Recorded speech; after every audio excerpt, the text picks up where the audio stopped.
నమస్తే, welcome to our channel.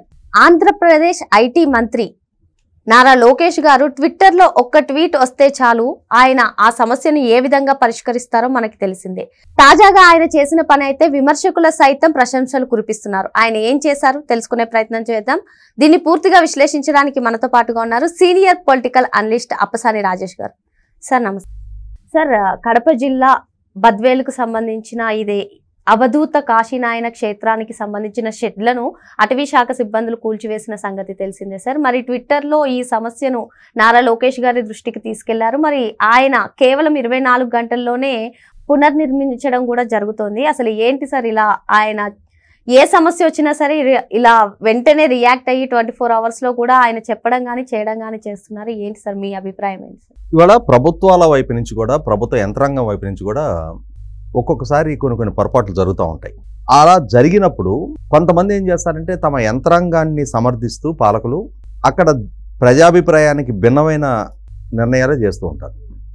అయితే ఇక్కడ ప్రస్తుతం బద్వేల్ దగ్గర నల్లమల అటవీ ప్రాంతంలో కాశీనాయన అన్నసత్రానికి సంబంధించిన షెడ్లను కూల్చివేయడం జరిగింది. అటవీ చట్టాలు, పర్యావరణ చట్టాలు 100% వీటిని సక్రమంగా అమలు చేసి తీరాల్సిందే, కాదనం ఎవరు కూడా.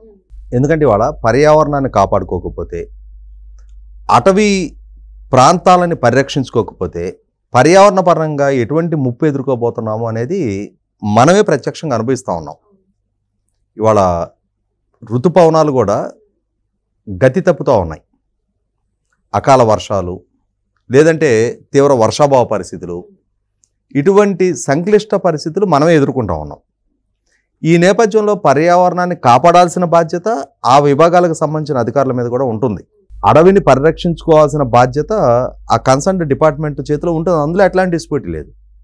అయితే ఇక్కడ జరిగింది ఏంటి అంటే, అక్కడేదో ఒక వ్యాపార సంస్థ, ఒక పరిశ్రమ, లేదు ఇంకెవరిదో ఫామ్ హౌస్లో, ఎస్టేట్లో అక్కడ నిర్మాణం జరగల.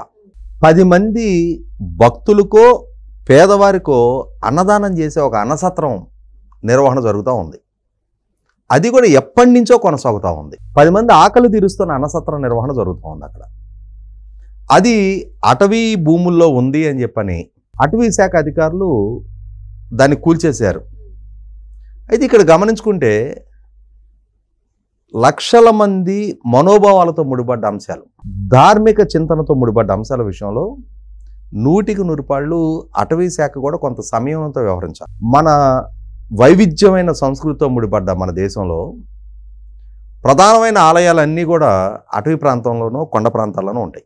మరి వాటికి చేరుకోవటానికి అడవిలోనే ఘాట్ రోడ్లు నిర్మాణం చేయాలి.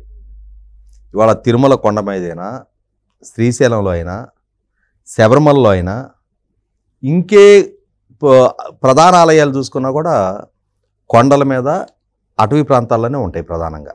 రాకపోకలకి బస్సులు, కార్లు ఇవి ట్రావెల్ చేయాలి అన్నా కూడా డెఫినెట్గా అక్కడ పర్యావరణానికి హాని కలిగించే రాకపోకల సాధనాలు అవన్నీ కూడా.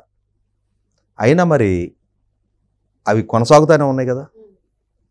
అటువంటప్పుడు ఇక్కడ కూడా కొంత పర్యావరణ ఉల్లంఘనకి పాల్పడిన, అటవీ భూముల ఆక్రమణకు గురైన 10 మంది భోజనం చేస్తున్న అన్నసత్రం కదా, వాళ్ళు వ్యాపార దృక్పథంతో డబ్బులు తీసుకొని అన్నసత్రాన్ని నిర్వహణ చేస్తూ ఉంటే అదొక వ్యాపార సంస్థ, వాళ్ళు లాభాపేక్షతోటి దాన్ని నిర్వహిస్తూ ఉన్నారు.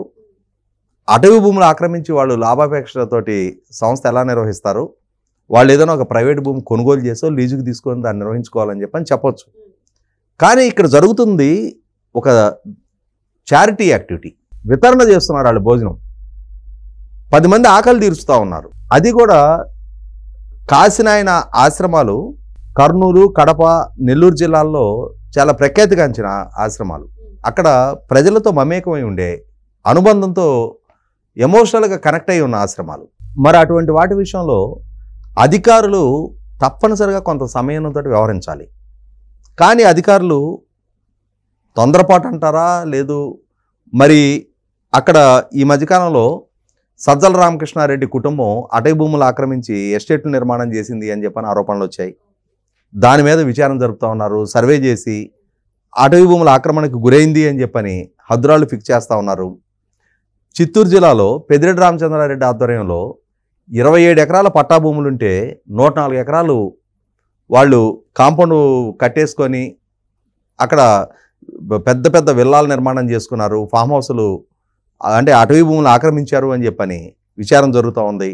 డెఫినెట్గా ఏమంటారు, అటవీ శాఖ అధికారులు ఏం చేస్తున్నారు, ఈ విధమైన ఆక్రమణకు పాల్పడుతూ ఉంటాయి అని చెప్పని ఆరోపణలు వస్తాయి కదా, వారిని విచారణలో బాధ్యులుగా చేస్తారు కదా. కాబట్టి అంటే దాని నేపథ్యంలో వీళ్ళు ఇంకొంచెం అత్యుత్సాహ ప్రదర్శన చేసినట్టుంది. ఇక్కడ పెద్ద పెద్ద ఎస్టేట్లు వాళ్ళు ఓవర్ నైట్ నిర్మాణం జరగల, ఆ ఆక్రమణలు, అక్కడ నిర్మాణాలు వాళ్ళు అనుభవించటం, అక్కడ పెద్ద పెద్ద తోటలు పెంచుకోవడం అనేది దశాబ్దాల కాలంగా జరుగుతూ ఉంది. ఆ జరుగుతున్న రోజుల్లో మౌన ప్రేక్షకుల్లాగా చూస్తూ ఉన్నారు. కానీ ఇక్కడ ఒక ధార్మిక చింతనతో 10 మందికి అన్న వితరణ చేసే, ఒక అన్న సంతర్పణ చేసే సత్రం లాంటి దాన్ని మాత్రం కూల్చేయడానికి చాలా వేగంగా స్పందించారు. జరిగింది తప్పు అని తెలుసు. ఇక్కడ సహజంగానే 10 మంది ఎమోషన్స్తో ముడిపడి ఉన్న అంశం కాబట్టి రాజకీయంగా ప్రత్యర్థులు ప్రభుత్వాన్ని టార్గెట్ చేస్తారు. అటవీ శాఖ మంత్రిగా పవన్ కళ్యాణ్ గారు కొనసాగుతూ ఉన్నారు కాబట్టి ఆయన సహజంగానే సనాతన ధర్మానికి, ధార్మిక చింతనకి ప్రాధాన్యత ఇస్తారు కాబట్టి ఇదేనా మీ సనాతన ధర్మ పరిరక్షణ అని చెప్పని ఆయన టార్గెట్ చేసి మీ పాలనా హయాంలో మీ విభాగం ద్వారా ఈ విధమైన ఒక అన్న సంతర్పణ చేసే సత్రాన్ని కూల్చేస్తారా అని చెప్పని ఆయన్ని బ్లేమ్ చేస్తూ ఉన్నారు.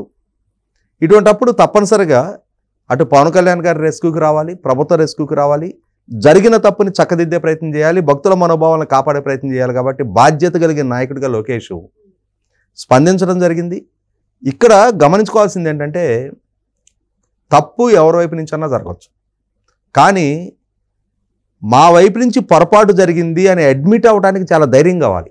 లోకేష్కి ఆ ధైర్యం ఉందని చెప్పని ఇప్పటికి చాలాసార్లు రుజువు చేసుకున్నాడు, మరొకసారి రుజువు చేసుకోవడం జరిగింది. వాళ్ళ తానే స్వయంగా ఆ సంస్థ నిర్వాహకులకి ఫోన్ చేసి మాట్లాడాడు.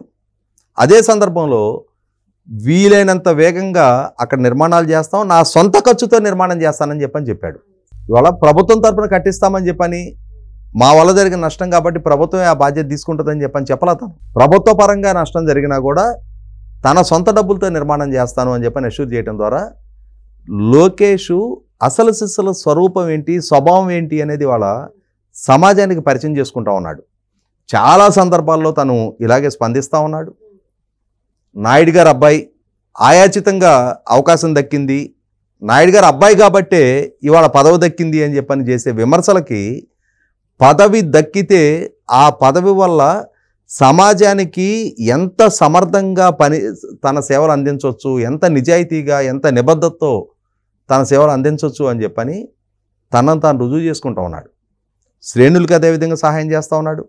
ఈ మధ్యకాలంలో ఐఐటి సెలక్షన్స్ దగ్గర వికలాంగ విద్యార్థులకి ఒక ట్వీట్ ద్వారా వారి సమస్యని తెలుసుకొని దాన్ని అడ్రస్ చేస్తూ ప్రభుత్వ పరంగా వారికి ఇచ్చిన సహాయ సహకారాల గురించి విన్నాం మనం.